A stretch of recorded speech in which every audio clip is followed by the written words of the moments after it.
Salut cher internet, vous qui nous suivez de partout, to Pesibino Bambote et Belé, et bon dimanche Nabino Batunios to Bolandaka chaîne Oyoyo, Prophète Papi Aigle TV, Mbote Nabino, bon dimanche Nabino Nios tout. Nous voulons juste vous signaler que na kata chaîne Nabiso, tout programme y a émission au Tozolobela sur Tolobelango. Émission et émission Nabino, bon continuer à s'abonner. Bolanda émission beaucoup kuta ba enseignement ndenge na kati émission o ekosunga bino sans plus tarder na pesi mbote na batunios to bazolanda biso na minute oyo mbote na bino pe na tombeli bino dimanche et là pour na bino voilà to fungoli émission na biso lelo o tozobanda sur émission Tolobelango.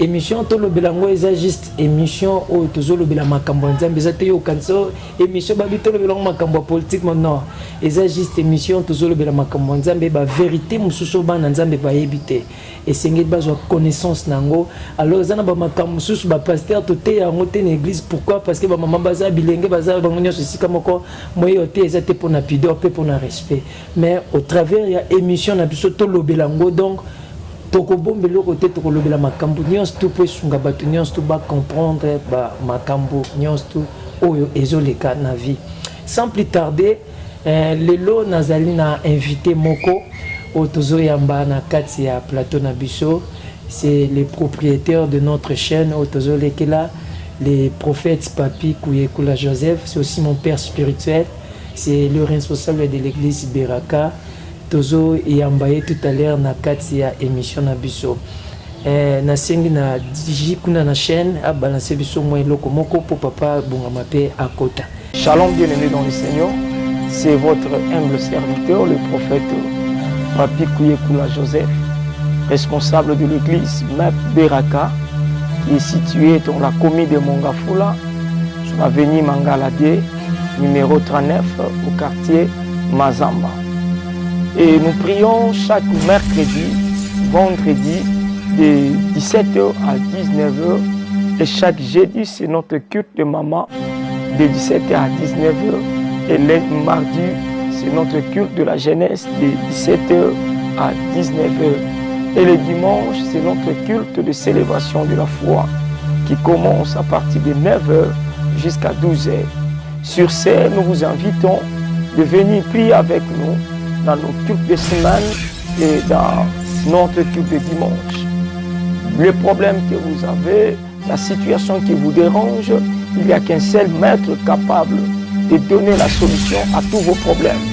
Ne cherchez pas la solution ailleurs, car Jésus a toutes sortes de solutions que nous cherchons. Sur ce, nous vous invitons de venir prier ensemble avec nous. Et nous vous demandons de pouvoir vous abonner sur notre chaîne YouTube et de partager à chaque fois nos liens afin de pouvoir aider d'autres personnes de bénéficier de la parole du Seigneur et des moments forts de prière. Merci Tozana prophète Papi na kati plateau na biso à côté déjà invité na biso ya journée à lelo Moussakoli Papi bonjour. Bonjour serviteur Laurent Kolo. Comment vous allez papa? Non, je vais bien, Dieu fait grâce vraiment. Et vous? Oui, Dieu fait grâce aussi. C'est un plaisir de vous recevoir dans mon plateau. Vraiment, le plaisir est partagé. Merci beaucoup. Oui, chers téléspectateurs, Naïfsa Kibino qui est Tozana, prophète Papi, l'émission Nabiso, Tozana est déjà. Prophète Papi, Bato Bazolangayo, Misuba Yebio, Misuba Yebite, Nalinga Kiyo Moko s'est présenté pour Naïsunga Bande Konyos, Toubaye, prophète Papi Azanani. Est-ce que le prophète Papi passe à l'église? Le prophète Papi a zandengeni to lukato yebango. Merci mon Sananzambe. Le prophète Papi est le responsable de l'église Mep Peraka qui existe dans la commune de Mongafula sur l'avenue Mangalade numéro 39. Donc je suis dans la communauté Mep. Des mois de terme qui a prophète Papi Angoana. Merci beaucoup prophète Papi. Sans plus tarder, Tozo démarrer directement l'émission Nabiso. Le sujet au Bengila Kyo Awa na émission Nabiso Zatolo sur la masturbation. la masturbation parce que bajene ebele lo bazo kufa vie komi mukuse ba makambo baby or que ba cause makambo eza yango o biso tozo ko ignorer yango to lingaki yo lokwa tellement za ka profond na ba makambo ya délivrance o meka un peu ko bimisi la biso biloko par rapport ya moto ling to yeba non prophète papi masturbation ngo eza nini masturbation. Merci Moussa Nzambe pour d'abord initiative ya émission oyo to solo lango nzamba pambola yo pour na likanti malamu et na bandi été nzamba ochalo beaucoup vraiment mission pe kende liboso amen parce que c'est mission za kusunga bana nzambe ba découvrir ba biloko belé et ça on est le loko ya émission noko ya mbanga pour na to solo sujet o meko partager wana. D'entrée déjà, je dirais, la masturbation, ezali du fait le fait qu'il y a mis sepelisa yomoko. Ce qui montre ça comme mis sepelisa yomoko. Donc la personne est en train de faire les rapports sexuels lui-même. Asa ko se satisfaire yemoko. Ndila maboko na ye, ndila babiloko, instrument ko utiliser yemoko na bit à se satisfaire yemoko. Donc yemoko azozoa pas sentiment. Il y a qu'à se faire plaisir yemoko. Donc acte wanande de to bengi masturbation. Mon amobali to mwasi yemoko soit na chambre ou bien na douche ou bien wapi aza komi sepeli sana nzoto na ye et azozo plaisir azozo sentiment na komi sepeli sa ko sala azozo misala yemoko. Yango ne to bengi masturbation. Merci beaucoup prophète papi. Donc ce que tu peux comprendre masturbation ils a commis sepeli sa yomoko. Tout à fait, c'est du fait que peut sa plaisir yemoko commis c'est les rapports sexuels que la personne a mis ça la yemoko na bit que a se satisfaire. Donc azana ina mutu te yemoko ka azana mutu te yemoko azo misala rapport sexuel ndila maboko na ye ndila ba instrument ko utiliser na bit a se satisfaire. On te beng masturbation. Merci prophète papi, merci Balandina. Je pense que vous allez comprendre binomo kondinge prophète papi a expliqué vraiment ça clair, tout me comprendre. Prophète papi qu'est-ce qui pousse les gens à se masturber? Ok, c'est une très bonne question, Moussa Nzambe.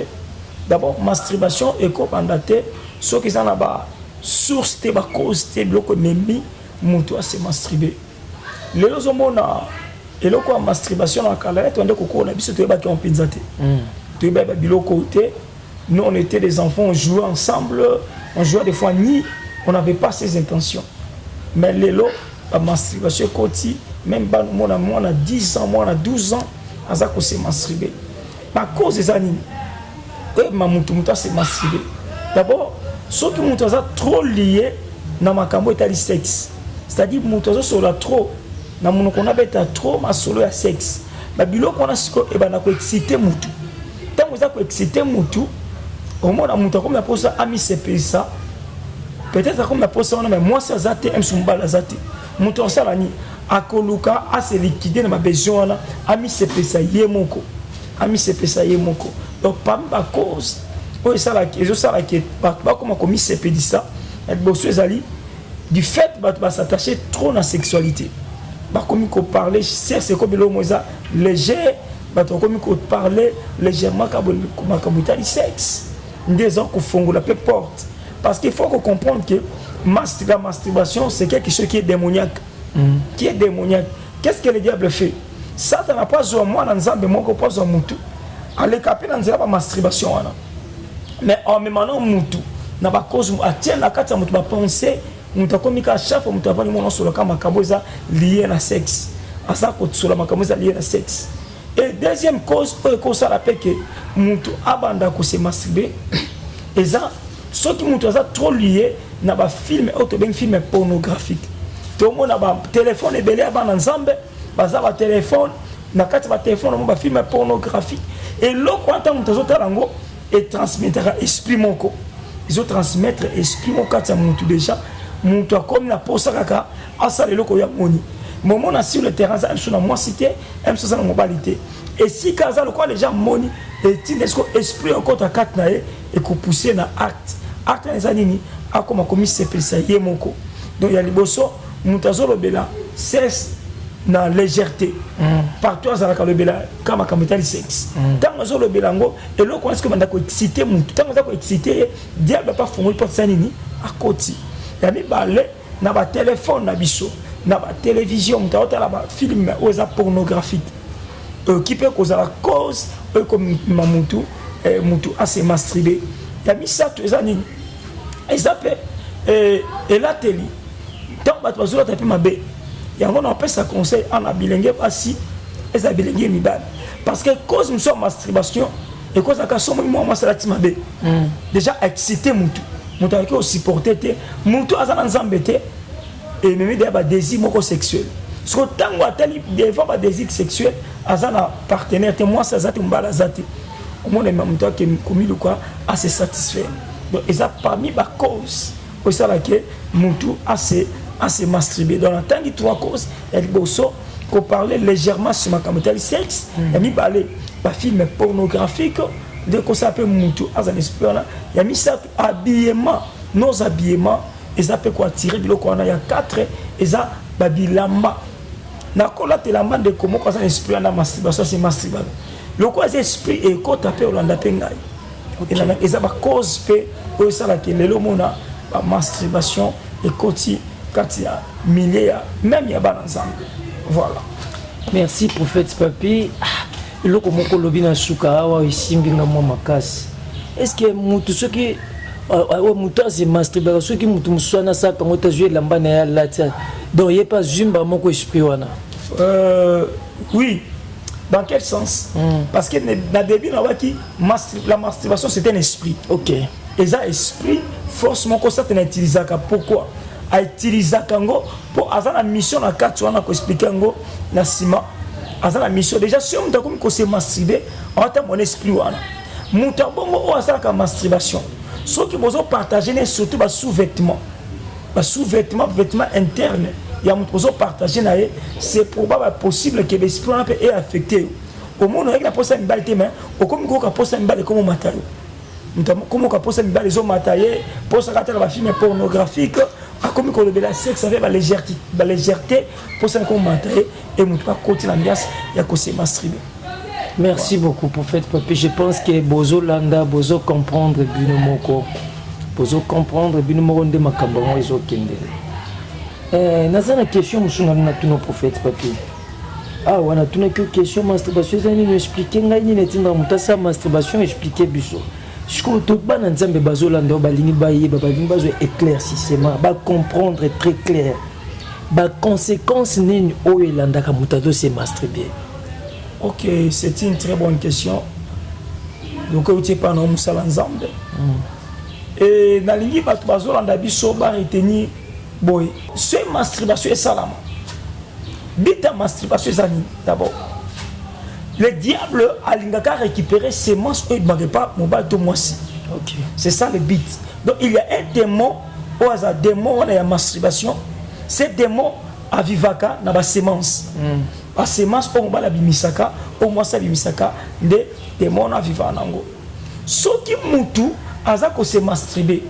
Ba conséquence ni et on a vu à moutouana. D'abord moutouana comme on a problème mon co na Italie.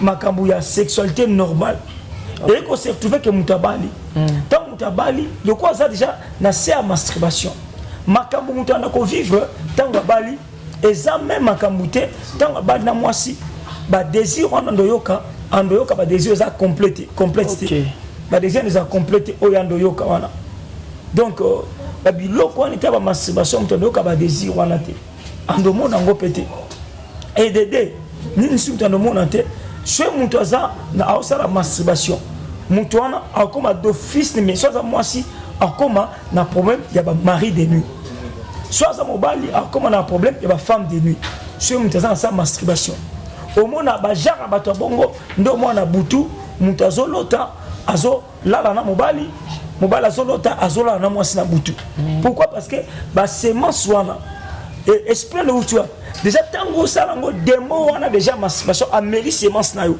c'est-à-dire à ce point d'accès au côté na kati ya vie na yo aye akoti akom loka mobali ya butu akom loka mobali ya butu et akom ko dominer vie na yo conséquence ni musoko mona na muto azako se masturber on mona ba maladie moko sale na vie na ye ba infection et ba oscillate. C'est-à-dire les esprits là vont maintenant commencer à l'imposer un certain nombre de maladies. L'infection est comme normal, l'infection qui nous zonga. Et ce qui nous zonga. Conséquence ni msusu. Bandoto les nyonso comme victime. Il y a mari femme de ndo na butu nyonso lola na batu. Azo takazola na batu, azo tazola na batu na butu mais azola na azo bimana bango, c'est-à-dire azo passer batu rapport. Ninga sala na mo déjà après ça accès et pas ba esprit wana. Yango moni et menacer fia mutu. Même moyen makamyo so mutu ando sala moyen si mutu za réciter ça te po vine nyonso. Ando za ba penser ne tous à lier na sexe. Ata une décision tika ma ando kokate pourquoi parce que comme en relation déjà parce que si mutu a commis menacer la mari to femme de nuit c'est un danger parce que mutu a commis en communion avec les démons. Ba démon ba comme sangana na ye. Ba démon ba comme tirer les sémences. Donc c'est-à-dire azo dépend na ba démon comme ko vivre na ba démon. Donc vie est comme compliqué. On demande à Moutaboué, vie na ye et ben à chaque fois ce qu'il va commencer à penser c'est la sexualité. Après avoir pensé sexualité, il faut passer dans l'acte, à se masturber. Au moins même dans la douche, on chocolat, ça les déserts du temps. À se masturber, à combien il va masturber même 3 fois dans la journée, à se masturber 3 fois. Donc, moi aussi, à se masturber 3, 4 fois, 5 fois même dans la journée pour satisfaire les besoins. Donc, on dit victime de sexe. Victime de sexe. Donc, masturbation, et c'est le moins malade, à conséquence, dans les bébés. Et même la maladie moko sale infection et comme maladie moko compliquée dans les autres même muto ça ba masturbation au moins pas toi bon peut et ça ba maladie moko ça compliqué lié dans les autres comme la bango donc ba biloko on a l'esprit à quoi adopter l'esprit il y a mari to femme de nuit à part banzela sur ba mari femme de nuit kotaka et quand tu rappelles il y a masturbation parce que c'est moi sur ma femme yo mona ke na me masturber c'est moi c'est quoi la vie c'est moi la masturbation mais satisfait tant que quoi et ça a démon ou la masturbation à la bouche ouverte mon connaît faut à comme la masturbation à comme là c'est moi quoi wana tant que meli yango et ça peut point d'accès à kotika ta mutu à commencer à la mutu yango mona mutu so mo bali le boko maboko ne et comment on dirait sexe à on dirait nous autres moi aussi donc ça c'est moi aussi normal boy andoyo ka ba sentiment ozo katinga ka na maboko. Donc il y a le préféré, c'est mieux à se masturber na yé na maboko na yé qui admana moisi. De ça par conséquent les gens via mutu déjà baby. Au moins na lobby mutabwe, à quoi on a conséquence moko na makamboli bala na yé. Mutako bala na lit conjugal na yé, au moins mutako mi impuissant. À combien impuissant, à quoi qu'on satisfait moi cité ou bien moi seul madame bali mais azo yo kambalité. Parce que mon bali mais moi seul senti mon balité, mon bali pas senti moi cité et créer problème. Yango mon pays yango eza cause va divorce pelelo ba divorce commence à me belé pour ani mobali ako ko senti moi cité moi cité azoka mobilité pourquoi et banda qui la masturbation à se masturber dia ba fongoli porte à côté moi c'est comme na mari de nuit mobala comme na femme de nuit ba comme ko gérer ba la butu sexualité na ba comme ko gérer na butu donc masturbation et zéro comment quoi ma bé mais esprit wana ce côté serviteur pour esprit en bima c'est un problème tous on lié existence sans embêter Nzamba ça il est tout puissant mais ceux qui montent sur la décision sérieuse à s'attacher dans embêter tellement wana et qu'on nyoko la vie même dans quel bal et qu'on nyoko la vie peut créer des problèmes. Voilà ma conséquence. Merci prophète Papi, je crois bozo landa bozo comprendre tozana mosakol Papi responsable de l'église Beraka na mon afula. Faites papi, avant tout na yo ma question concernant la masturbation. Na lingna bakilo question moko na kati ya conséquence ya masturbation. Est-ce que muto azo se masturber pe comme il est à bali pe boima bote zate. OK. C'est ce que j'avais oublié aussi de signaler par la conséquence. Déjà, ce qui diable a vu ses masses là yo.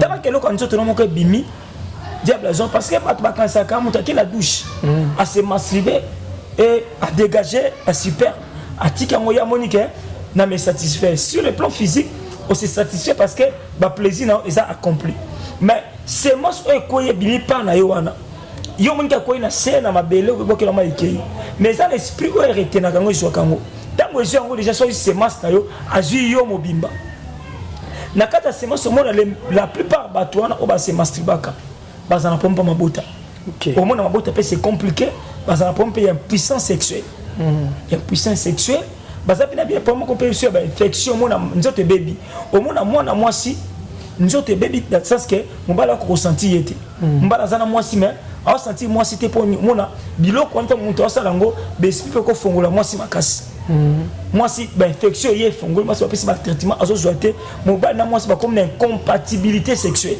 OK. Bazo ensuite li conjugal la bango baby. Pourquoi? Cause de masturbation. Et si ka semence zo kende. Et si ka semence kende mta se masturbaka semence koi. Place koi yaka exactement moko na recevoir kango.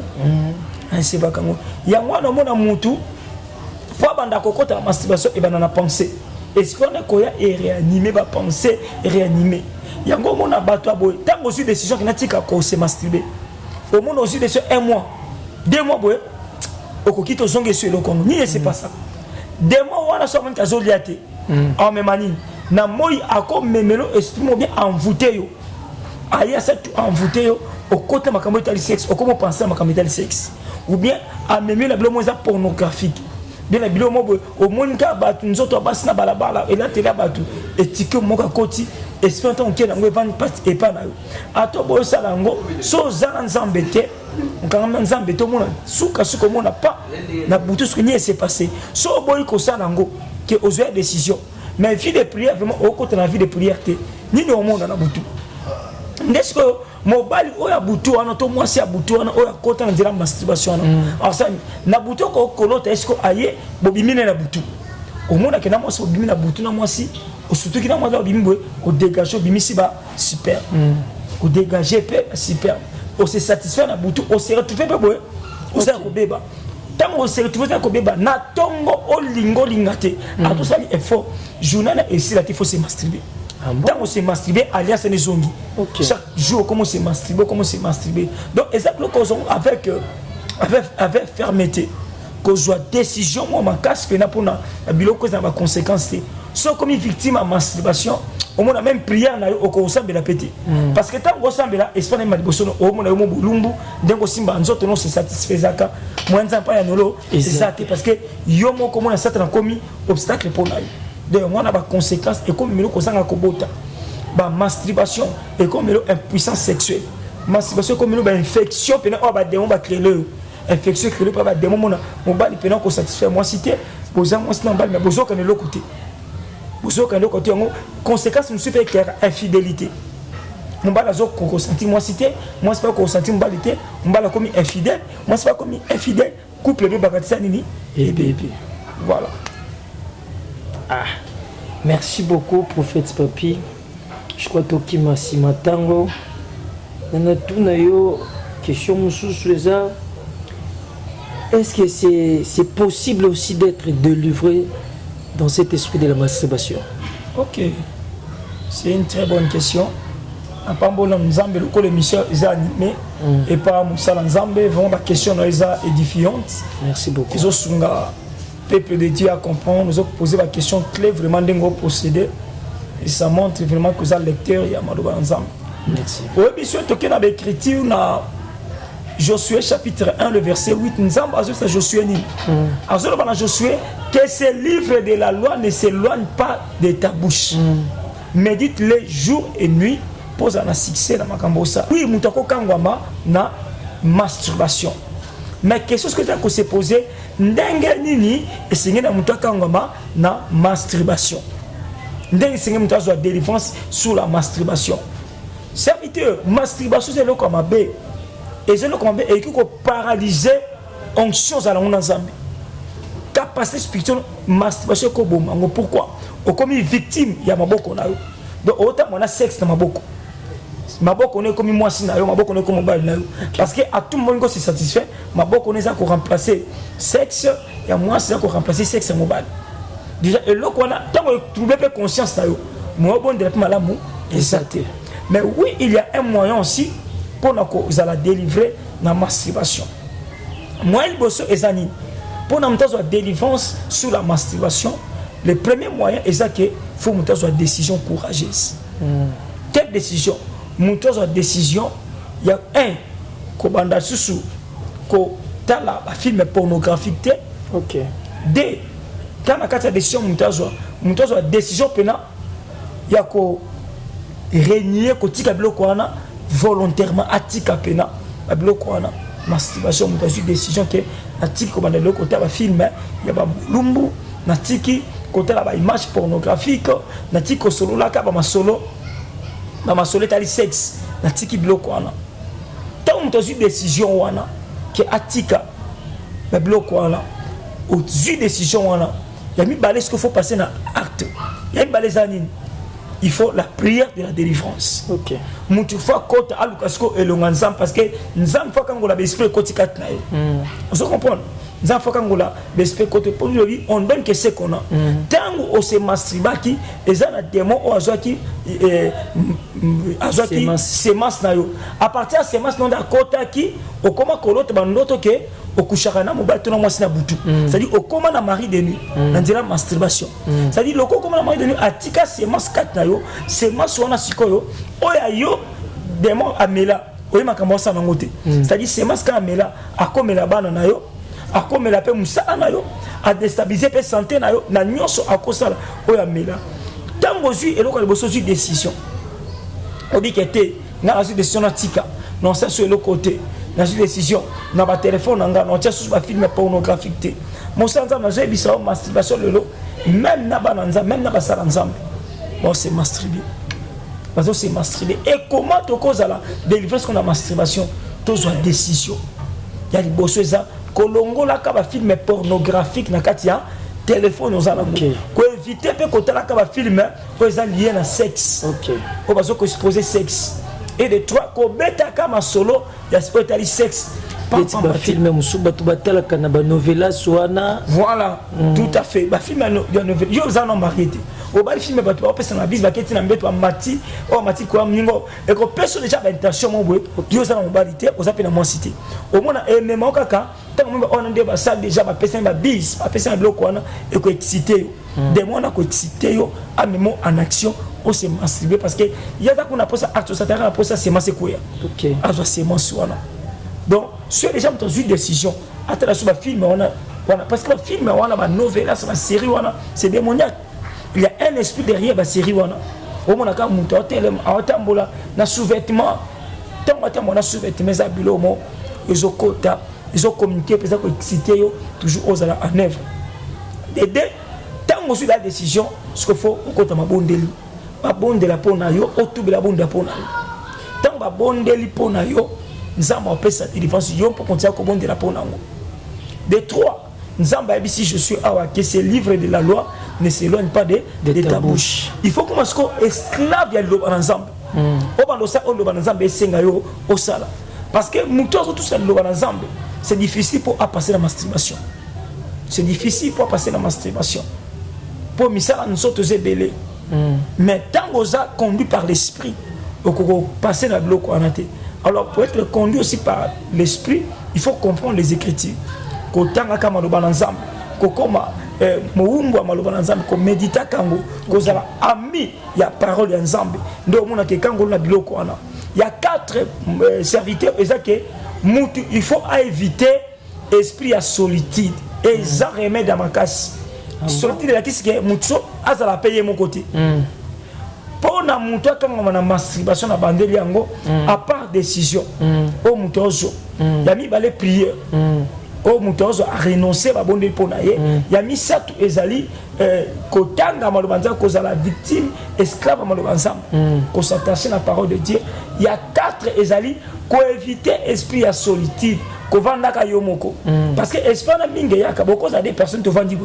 Mutu oza na esprit masturbation ensemble liboso na honte ensemble ka soit tikali yemo ko ndebe esprit comme oya OK donc mutu bombe il faut ko éviter ka trop ko fanda ka yomoko parce que déjà le ko bi que so fandi yomoko be esprit yaka il faut ko éviter ka trop ko zala ka yomoko la place ya yomoko masolo ya yomoko fandi mozo kansa yomoko ko éviter ka be esprit wana wana mona ke okolonga excusez ba force wana ya masturbation na 4 points on attend wana mutu à cause de la délivrer na masturbation il y a les bossos, il faut décision, tu pas monter. Parce que des fois, c'est quand on a déjà monté, c'est une décision. Des fois, c'est quand on a été. Les gens ont été serviteurs, comme victime, il y a masturbation, pasteur, prophète, salanza, serviteur au monde à l'église. Pourquoi? Tu vas commencer à le faire. Et ça, on va te faire, on t'a mis CPL, mais éviter les conséquences de la masturbation. Comme ça, la masturbation, c'est une mauvaise chose. Et ça, pour moi, doublement. Et ça, comme ça, comme un scandale, parce qu'à tout le monde, on là, on demande à qui on masturbateur. On demande à qui on empêche au bon de la DD. Dès qu'on a jupe, c'est moi qui m'a utilisé. Yo, mon amour, ça est embolaté. Santé est embolaté. Nous avons ces masques, nous, on a la douche. Et ça a l'esprit. Et surtout, on a la douche, on a la toilette. Et ça a ces masques, c'est pas dans l'esprit. À chaque fois, il y a un temps où il y a un et il y a un masque, il y a un on a nourri l'esprit, les démons. En revanche, on va continuer. Tant déjà, on va continuer. Ceux qui sont là, c'est masque noté. On va aller dans l'autre. Au moins, on a l'autre, maman pose au bimana, moi c'est la boutou. Il dit pas au l'autre, moi c'est volume, maman pas quelques secondes, il a dégagé au bimisi, sperme, c'est masque bimi. Et même pas moto. C'est-à-dire, aux autres qui décision, aux autres comme bien dit. C'est-à-dire, peut-être toujours respecter en gros, aux autres qui décision, mais moi, aux autres quand aux autres quand ça m'a bien il y a sexe, aux autres quand la film pornographique, la série, aux liés à la sexualité, ils ont excité. Ce que espère entendre au sali carbongo, et je porte côté. Allez, tant au moins qu'il y a un moto comme ça et il y a un boutou, et ça, il y a un temps au bimis, c'est ma boutou. C'est un point d'action. Journée, il faut ça là pour se masturber. Donc on a tout ça assurer des situations de masturbation mais on côté monsieur mon asomba déjà mon savon na acha savon na sur côté mais savon na ndako et si la teso là na buto comme ka angola la yemoko chaque nuit soit là la yemoko na savon na à se masturber me soit petit peu 3-4 coups à se masturber na savon donc on peut le quoi moi si assez le quoi assez masse comme si ça veut quoi moi si on se type à l'aise. Soit c'est masturber comme un système, soit c'est masturber dans mon diabète. Soit azana ba posa ka azana ba tuté akesika nemo kwa c'est masturber. Ba kende kambangwa tika na yemoko. Ya mama ba tumsu akoma kolinga mingi ko sokola. Anga mido yeso ka ko sokola mona on sepela ke ko sokola. So ba za ko empêcher ake ko sokola pour se satisfaire. Moi musu banda kota sokoli à ce désert du temps. Pour ni akoma victime esclave ya masturbation. On lo kwa nezo boma. Et puis qui ça même au comana la problème moi n'aime pas nous les atepo yo moko au komi culpabilité c'est aux bondi là aux moi monde dans la douche dans la chambre na yo donc lo kwa neza malamu te de c'est masque kotikati na yo on va utiliser ba ko rendre yo stérile ba ko pesa maladie mon nzoto ya mbindo o baby sipe destiné pe ba ko kanga makamba vina yo et ko kanga makamba so vino surtout makamba te libala. Ok. Makambo était libala, si on a lié la masturbation, encore réussi ma choite. On réussit à monter. Voilà mon qui est encore là pour monter sa délivrance en voilà. Surtout monter à la mon côté. Si on monte à yé mon co, au moins bloc on a de koyato. Mon expérience quoi ko ibisa. Ndenge ba qui na jardin de dé, ba zo ko ibisa F. Pourquoi? Parce que tika ki yé mon co. OK. Dia ba FC est-ce que nzampe na esako boya solo esako pinza bo ce potika liyo moko vanda trop yo moko espando ya toujours ko iso est-ce que ce que ça makasi to simbanité pour passer na art ezongila. Merci beaucoup prophète Papi, je crois tout lundi bisonions tout de comprendre ni les masturbation la conséquence ni les na simana yango et est-ce que c'est possible mutaka ngoma ndeni mutoko kangoma nango je crois te comprendre tout lundi. Merci beaucoup encore de plus papa pour ma makambo est vraiment très profond je crois bananzambe ba bénéficier nango papa na linga ki sikoyo ta la caméra pour na bananzambo ba souffrir na maladie ou ya masturbation na ba o no ba yambite ba na ngambo na bisote au la caméra quelque chose au koloba na bananzambo ba souffrir na masturbation pena ba o yazo siasika ba lingi ba rejoindre biso na nzela malamu bisoto lana. Ok, merci beaucoup Moussa Nzambe. Nakolo babo na bande konyoso bazo landa biso l'émission Oyo. Il y a Moussa Nzambe serviteur Laurent émission Tolo Belango. Diable akota kata mutu so moni porte ça nini porte fongwami. Ko sala ka masturbation ko se masturbaka parce que na bosse serviteur ça pas musomo na pe asomba mulangi na aza mwasi asomba mulangi muso asomba msusa mona muso asomba fruit moko concombre aubergine commence à cotiser le la sexe au quoi péni aza ko utiliser kango musu mobali omona asoma pe jouer et comment ndako comment utiliser le quoi moi si musu maboko na ekaka aza ko utiliser tango ça la biloko wana yeba ke vie na déjà et comme na ko beba diable pas comme ko posséder ko kota kata vie na yo pour a détruire vie na yo mais rien n'est impossible à Dieu na yo muto so landa biso so ça un problème wana ya masturbation on se masturbe à tout moment et ça a facilité aux délivrance et là quand le bosso na oloba so na no pesa bo monnaie pas na Yesu masiate et sengelo pesa vie ne pas na Yesu masia o pesa bo monnaie pas na kolo Yesu parce que zakaka yemo kondaza na mokoki ya kosunga ya mi balezani ya mi balezali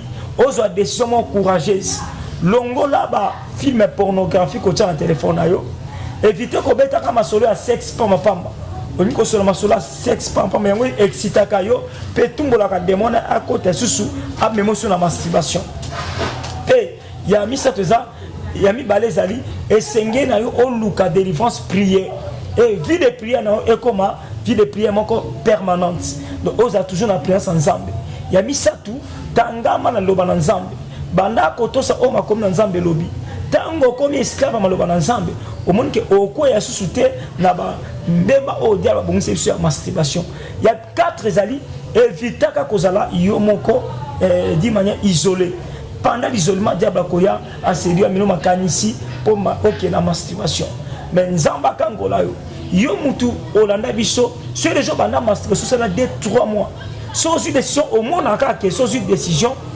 après quelques temps pourquoi parce que bitumbana combat D et comment physique et spirituel les gens c'est masse nous mélange déjà quelque part sans une décision on n'a pas de la décision pour bazan c'est masse non déjà yango mona na butu okoma na mbala butu basi ya butu ba comment ya au monde quelques jours moko sur l'autre mbala butu il faut na journée na o se masturber mais nza mala moko ko sunga na ngina sunga ona sima lo sambo olandanga so peno zu décision solo landanga sikozali landanga sima prière o loba Seigneur Jésus na yo ki yo o lobelinga limbisanga pona ba arte masturbation o na posa ba porte nyonso na fongola pona esprit ya masturbation kota kati na ngai nanzela ko kengelaka batu ceux qui bazo sokolobe bazo la tabilamu nanzela ko talaka ba film pornographique na bilamba kata batu na lata na mafuta batu na utiliza limbisa ngai na masolo ona betaka ya sexe limbisa ngai ne lateli na ngai na zui décision lelo ya kolongwa moumbu ya masturbation kolo Yesu sunga bomo na ngai semence nyonso ya ngai o esprit wana mela na récupérer yango mobali nyonso to mwasi ya butu o batindela ngai po activaka esprit wana kati na ngai ko banda lelo na empêcher ye amona ngai lisusu te alanda ngai lisusu te makanisi nyonso elaka ngai po na me masturbaka eyela ngai lisusu te nakangama na yo mpe natosa liloba na yo esprit nyonso ememanga nazalaka isolé na boyi yango nkolo Yesu sunga ngai na kombo na Yesu masi. Éternel, délivre tous ceux qui nous ont suivis à ces lieux où ils ont un problème ou un masturbation.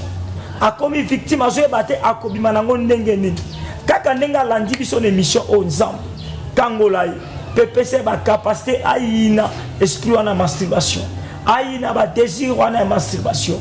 Sungaye na kombo na Yesu masi. Amen. Amen. Bobeti ba maboko na banda, je pense.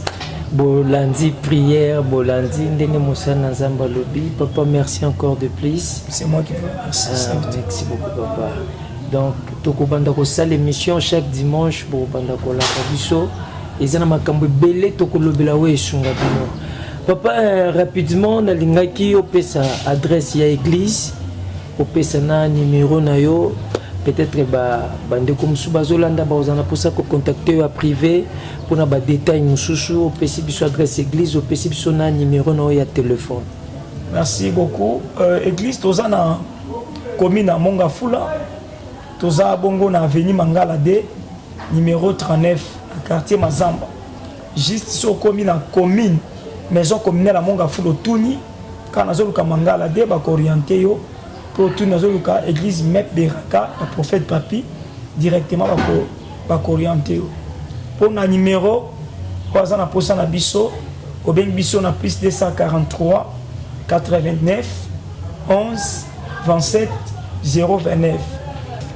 Pour na lancer mbela na bat de konyoso, quoi ça na posa ya prière, ko hésiter et ko komela biso à travers mission et komela biso pe to yeba ndeni ndo toki ko sungano abonde.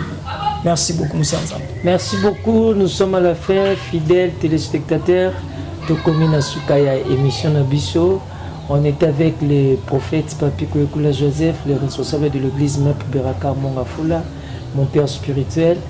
Juste Tokokutana dimanche au Ezoya, na émission Nabiso Tolo Belango.